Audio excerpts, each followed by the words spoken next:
Okay, I'm going to show you some New York City dog parks. New York City has, in my experience, the very worst dog parks in the world. Not that I've seen dog parks in every corner, but not a lot of other countries have dog parks the way we do. Why New York City dog parks are so bad? There's 3 reasons. The first is that New York City is really dense with people. It's one of the most eco-friendly cities because the whole population is living in a very small space. Very few of them have cars. So it's a very efficient way to house millions of people, if there are millions of people, rather than give everyone 1 acre and spread them all over, my yard and your yard. You put them all on this rock of an island, what's left of it after the hurricane, and you put them vertically. So you can stuff a lot of people into a small space. And a lot of these people have dogs. So there's no real estate, and there's no more land at all. And so dog parks are at a premium, and they are usually very small. There's usually not enough space to make a separate small and large dog area. Most of the killings in dog parks are to a big dog to small dog. Very dangerous to mix them. I came home with a giant carotid artery hanging out. He had a minute to live, and because a kid pulled a knife out and sliced his neck open. You wouldn't say kids will be kids. They just got to learn. The damage that's done in dog parks is violence. It's not accident. The violence done from dogs to other dogs is the equivalent of Columbine, of a kid pulling out a knife and threatening another kid, of a kid bringing in a gun. Never let that happen. It's so sad.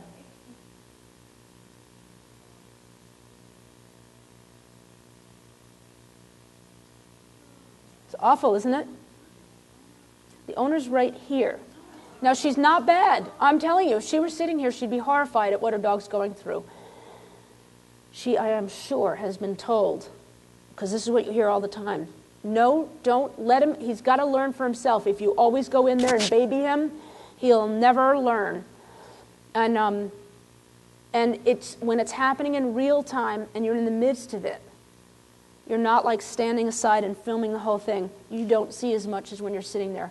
I absolutely believe people care and don't want to see their dogs going through this. I have no doubt. I know that if they were sitting here and it was somebody else's dog they were watching, they'd be absolutely horrified. I wouldn't have created an app to try and change this if I felt otherwise.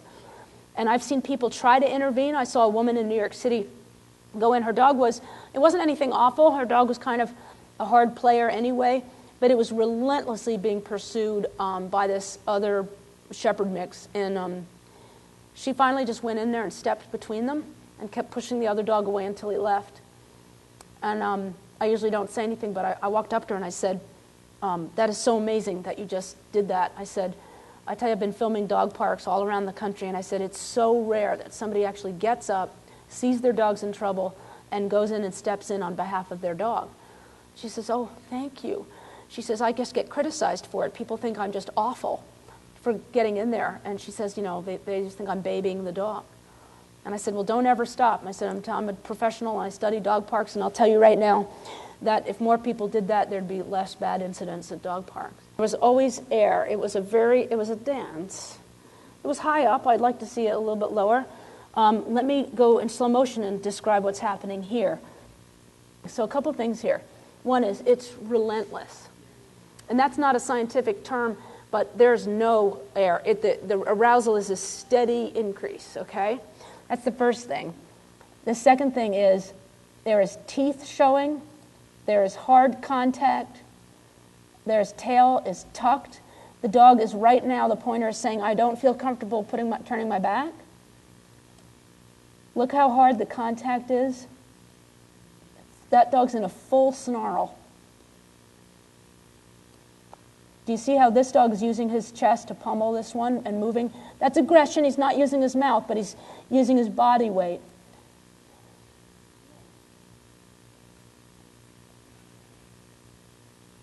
And that's not coming up for air. That's an interruption because the Labrador got him when they fell apart.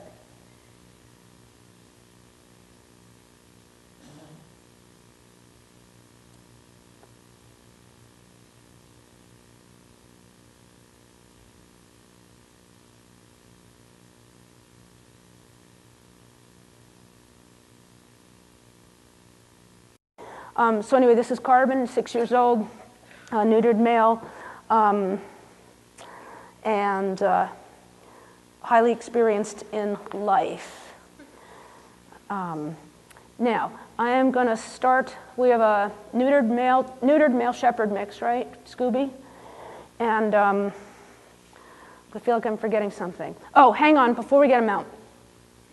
So this is the scenario. This is Mrs. Smith. This is her dog, Smokey, 6-year-old neutered male. She has come to the shelter. She has selected 2 dogs from your kennels that she's considering adopting. One is a shepherd mix, and the other one is a terrier mix. And so she likes them both herself equally. And we're going to look, and I want you guys to look at, don't care so much about him, but look at Carbon enough to know what he's doing and communicating. We're going to evaluate first this shepherd mix. I need somebody, as soon as I bring him out and say so, you'll time at least 45 seconds. Let me know when 45 seconds are up. We'll probably go longer than that. You just stand right there, Tamara, and then we'll do him. I want you to say all the things you observe in his assessment. This is also his, we're going to pretend it's also his just assessment in real life in terms of his compatibility with other dogs, his ability to live with other dogs. All right, so I'm walking up with this shepherd mix, and my guess is he's older than a year, but not more than 2 or 3. Great. Now,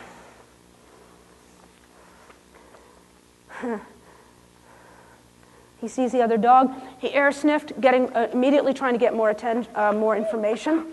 He immediately noticed the people and gave a soft social hello. His tail is level. He saw the dog again, took 1 step forward. I limited him. Lots of interruption, whining, a bow. His tail's been level. It got high when he pulled that way. That was the first time his tail got really high. And then he's here sniffing. Frontal. Is he fixated and lunging? Nose to nose. If Carbon were to growl and snap right now, so he did a poodle poke, and Scooby sort of scattered backwards. Did you just see that Carbon backed off a few steps? It is all over now. All you have to do is back off 2 inches, and a dog like this is just going to power and bow you over. That was the kiss of death. He's backing him off. And Scooby's actually being very communicative. And I'm going to have you come forward, Tamara. And again, I pull him back. This is not an out-of-control dog at all. And that's not a contagious thing. That's because our leash is very tight. If everyone's okay, I'm going to take 1 giant step closer to Carbon.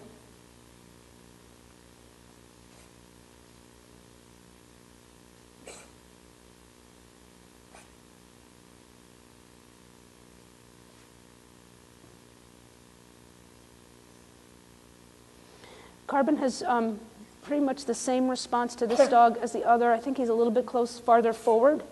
I mean, I know I had them physically farther forward, but I think he's a little bit more in front of Tamara. And Mama, I like this one better.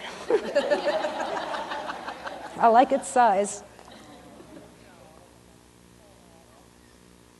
He actually is holding it together really well, being away from his familiar person. For a dog who's so fearful, he's really holding it together well.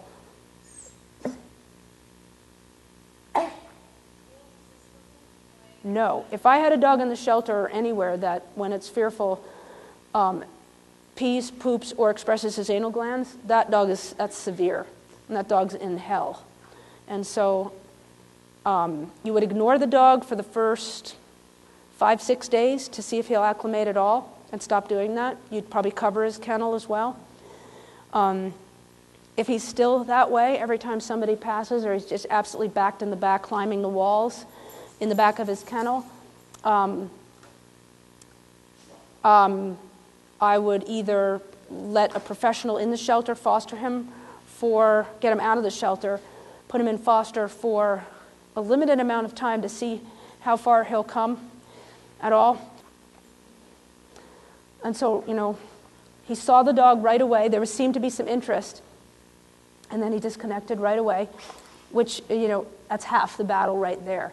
It's that obsessive quality, whether the dog is just obsessed with playing with another dog or obsessed with trying to get to it with bad intentions, that's just the worst.